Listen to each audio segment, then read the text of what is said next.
for people listening, like they'll know that I'm a wheelchair basketball athlete. That's what I kind of do for my job and stuff. And I just went to a junior world championships playing for the Great Britain under-23 squad.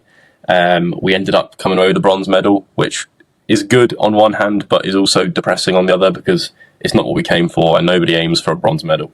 But in our 2.5-year junior program, in this cycle, as we call it, we only lost one game ever, and that was against Turkey in the semi-final in Brazil. We lost by 4 points, and then we beat Australia in the bronze medal game. So it's a tough one to take, but it was a sick experience, a sick adventure. Did I enjoy it in the majority of moments while I was out there? No, there's a lot to contend with in competitions like this. There's team dynamics, there's egos, there's friendships, there's spending so much time with people you don't usually, teammates you just see at training camps are now like your roommates for 2 weeks, and they're like your family.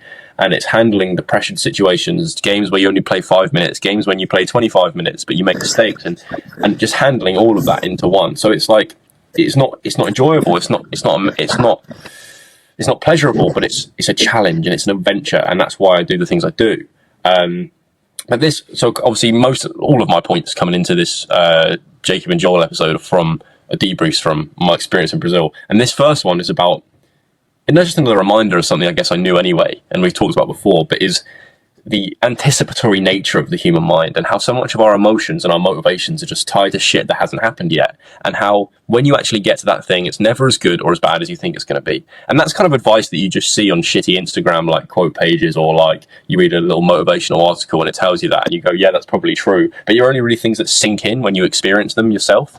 And like, this tournament was the main extrinsic factor of motivation for all my training this season. It was like, I want to get into the right shape to perform at Worlds. That was kind of my philosophy to all my difficult training sessions across the season, and what each of the competitions I did kind of were working towards. And then 2 weeks happen, you play your games, you eat your cafeteria meals, you sleep, you recover, you go see your physio, you chat with your teammates, you chat with the coaches. It kind of goes in a big blur and a big flash, and then it's done. And then it's a collection of memories. And in the moments in Brazil, I wasn't having a great time, I'll be honest. I struggle in sporting social environments, and I don't enjoy being too far away from people that understand me and people that I really feel like I can open up to. So I felt like I had to, in my brain, the way I frame it is I had to be the basketball Joel for an extended period of time. I had to play that persona. I had to be that persona for a long time. It's draining. My social battery felt drained when I got back. But I now will come back to my like small hometown in the south coast of Devon after everything is done, and I don't really know what to do with myself. Like, I told myself that I was going to take multiple weeks off training because I was just sick of seeing basketballs and didn't want to think about that side of my life. And I'm still continuing with that. I'm still taking a month off. But especially with no university, it's like, apart from recording a podcast and sort of staying up to date on reading and keeping thinking and writing and things, I don't really have anything to do. There's no obligations. And there's this flat feeling. And yes, maybe it would be different if we'd have won. But I still come away going, God, that was such a big... Like, I felt more emotion about that tournament before it than I did during and than I do after. We live our lives so much focusing on like the carrot at the end of the stick that we're chasing, and it never turns out to be what we think it's going to be. Like, you can put that in the context of anyone's life listening. You think that exam result's going to change something about how you feel about yourself or your life. It won't. You think that relationship will significantly improve things. I mean, maybe it will, but it won't be what you think it's going to be.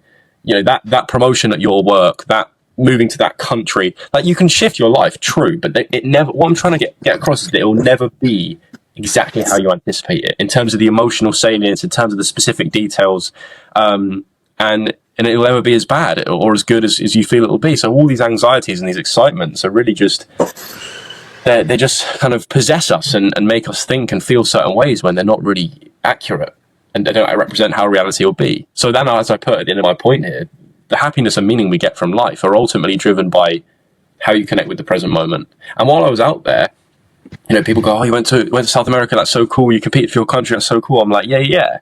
But my favorite parts of that whole trip were like FaceTiming my girlfriend in the evening and just like being normal. And I'm like, I can do that shit all the time. So what am I trying to say? I'm trying to say that you can be as happy in the mundane as you can be in the great events of your life. And that doesn't mean we don't work towards them, but it just means we should be aware of how our mind works and aware that things in the future, whether that's in the near future or far future, seem so shiny or seem so deadly, but often they don't reflect our feelings as accurately as we think they do. Yeah, I just thought of this analogy just as you were speaking about how that outcome of the gold medal is kind of like a lust rather than a love for the game. And there was, I saw something recently what Dante said about lust in his book, The Divine Comedy. He kind of refers to lust as this wind, and the wind kind of, it represents the desire, and you're this person, and the wind's kind of pushing against you to go in this way, and this way, and this way, and he uses it in the context of sort of sexual partners, in that if you're thinking about loads of different people, your wind is constantly pushing you either side, and you're kind of a slave to it. And I feel like there could be some kind of link here with if you're that guy playing basketball and you want to be top scorer, you want to have the crowd cheer your name, you want the respected persona, you want to win the gold medal, you want to then go Paralympics in a couple of years. I feel like there are these kind of winds that are pushing against you, and maybe they are kind of all going in the same direction, but then there isn't the love for being there right now, I don't think. Yeah, I think you're right. I think what you were speaking there, I think is a really great point. I was thinking about how the desire for the medal is ego, isn't it? It is. I mean, we're not shitting on the ego there. We all need one, but we know when they get overactive and they take too much control over us, they're a negative force. And why do we want medals? We want medals so we can hang them around our neck and for everyone to clap for us. Also, like, we can show somebody, oh, here's this medal I won back in 2025, or you know, look how good we were. We won this tournament. We beat all these people. We're better than them. You know, it is so ego filled, and there's nothing wrong with it. It's tradition. It's how it should work. If you're the best athlete, you should win the gold medal. That's how it works. But the medal doesn't mean anything to me. I think, you know, I've given my bronze medal to my grandparents because I'm shit at looking after medals. I just keep them in boxes somewhere in my room and never look at them. Whereas my grandma, she'll treasure that shit. Do you know what I mean? She'll show her friends and she'll take it to church or whatever and be super proud. I think even if it was a gold medal, I would have given it to them because that's not what it means to me. And it's not the best thing about being an athlete. It's not even in the consideration for me of best things. And I think your analogy is really nice. You lust for the medal.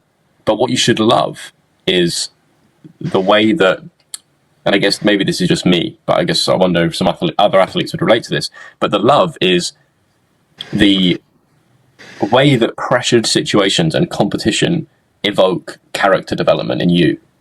Like that, I can't reenact that in my daily life. I can't reenact playing in front of a crowd, playing in front of, you know, thousands of people watching a live stream and hearing the British national anthem.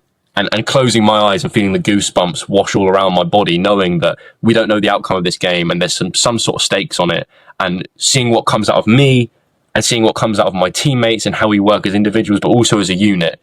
And that opportunity of growth and an opportunity to be enlarged by life and to take something on, take on an adventure, you know, be a hero from Joseph Campbell's perspective, that's what I love. And that's not about medals, that's not about accolades, that's about me, that's about spiritual and psychological growth and about the chance to have an adventure. Does that make sense? Yeah. When you're talking about the medals, it reminds me of Ricky Gervais's Golden Globes. There's a bit where he says, I've got 3 Golden Globes. One's a doorknob. No, one's a doorstop. One I hit burglars with, and then one I shove at night. And it also reminds me of Jim Carrey when he's just like, he's in this like award show in Hollywood and they're congratulating him and he's like, all of this is meaningless. And that's the same mindset that you have, I think. It's kind of true though, man. Like, we were sat there in this opening ceremony and I have to caveat it with a closing ceremony, and I have to caveat it with, if we'd have won the tournament, maybe I would have felt differently. But we were sat there collecting our bronze medals, and I was just like, I don't care. Can I just go and sleep now? I was so tired, like tired physically, tired mentally. I didn't have a great game against the Aussies in the bronze medal game, and I was just, I'm done with this now. Like, this isn't what it's about to me. Once the final buzzer goes and the dance is over, I don't care about the material things we're being given. It's a nice thing for other people. You know what I mean? When I show other people my medal, they're like, oh, that's cool. Or like for my kids in the future, be like, what did dad do when he was younger? Well, he was an athlete and he won these things. Like, that's cool to show your kids. But no, it's not, the love isn't in that for me. I'm gonna hit you with another question. I think it's good to keep the topic. Tell me about the opportunity for character development. Yeah, so I kind of just touched on it there in my little ramble, and you saw how like enthusiastic I got about it. But this is kind of on that point of what was this tournament about to me, and I've written here, it was an opportunity for character development. It was a chance to be enlarged by life and to do something courageous, right?